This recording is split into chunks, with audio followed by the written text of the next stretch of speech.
Hey guys, it is Monday here on Pagan Perspective this week, and we are talking about the moon void, or the void of course, and its relationship with those that are born under this in the astrological systems.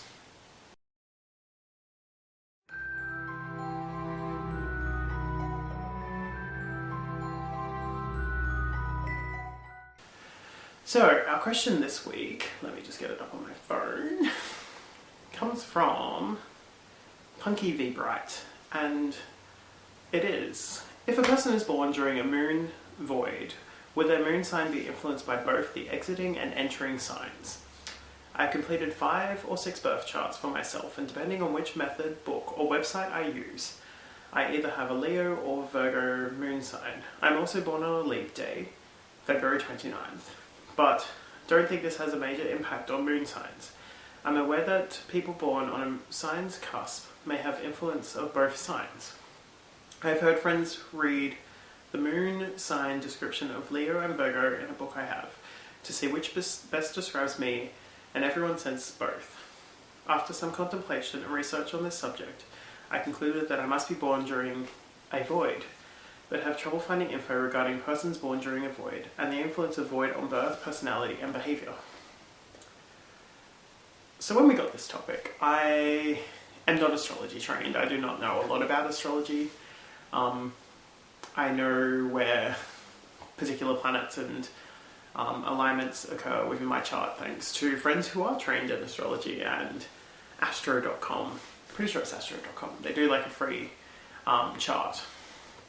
But when this question did come up, I went to my good friend Google and typed moon void birth into the search box, and the fabulous oracle that is Google informed me that the actual term for this sort of thingy is the void of course.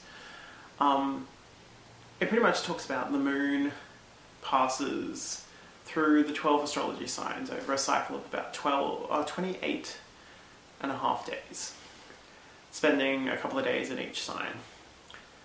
And the moon void of course, it talks about when the moon is currently sitting in the position of a sign and it is not in conjunction, or there's a series of terms. I have the article open in my phone, I will post link below. The major aspects are the conjunction, the trine, the square, the opposition, and the sextile. So it talks when the moon is not currently in a position with any of these, and it's seen to be off course, or of course as they have it. And the information related to this, it can avoid, of course, can happen from anywhere from a couple of minutes to a couple of hours, and this occurs while it's in this position of a sign until it moves into its next major sign and starts forming the list of things I went through. Information about those that are born during a void of course time, it speaks about them dreary or hazy, or there was a few other terms that came up.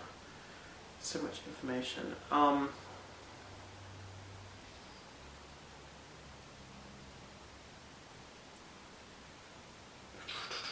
I can't find it right now, but you will read. And yeah, so it's kind of, I don't know if it is considered to be, the moon's currently considered to be, it's transitioning between signs. So they barely exist in a sign to hold on to a lot. So it's almost kind of the way that the cusp between the solar signs works, how there's usually like a day or two grace period where you can reflect the traits of both the previous and the next sign. I think like that's where you're talking about how you reflect the personality of Leo and Virgo, I believe it was, and the moon's not really been sitting in you'll kind of get both of those signs. The moon's been in a position for a couple of days, so it's that kind of reflection, but it's then looking at the other relationships where the moon is reflecting off the sun, whereas your sun sign currently sitting. The moon is very much about like reflection, about the inner self, the true self. So perhaps it's looking more into your whole entire chart, and going and seeing a proper astrologer would be a recommendation I have, because I don't know if anyone on this channel is trained as an astrologer. I really hope someone is and can give you more insight and more depth and light to this, but all I can do is really give you articles I found research on. But yeah, we are a complex creature. I think talking to a friend recently about this sort of astrology, that our natal chart essentially, if you want to put it in like a technological way, is our default factory setting. It is how we would be reflected into the world should we not be influenced by any external force. It's the setting we came with. It's then that our personalities develop and blossom from this. We may possess traits of particular signs that are linked to that, but there also may be a bunch of traits that we don't carry, and we are a walking contradiction. That's what it is. It's all just numbers and astrology and planets in alignment and choice and free will, whether we choose to live to these expectations, whether we choose to explore and find ourselves, or we sit in what is governed for us and hold on to these default settings. I know when I get a phone, I pretty much will change a lot of the settings on there to the point where I can't remember what original settings were.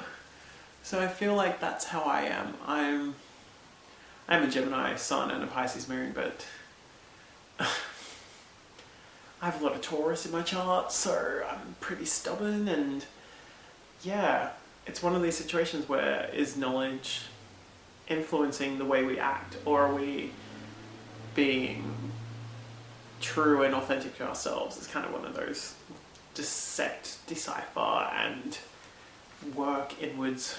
The reflection of the moon. I think that's kind of it. I'm just rambling. It is late here and I'm exhausted, but it's nice to be back, and hopefully this video uploads, because I will cry if it doesn't. And we don't want that. But yeah, hopefully the rest of the subs this week can really give you some more insight. Perhaps. I hope you can, guys, because you are all amazing. And yeah, I will see you guys soon. Until then, much love and blessings, and bless me. Mwah.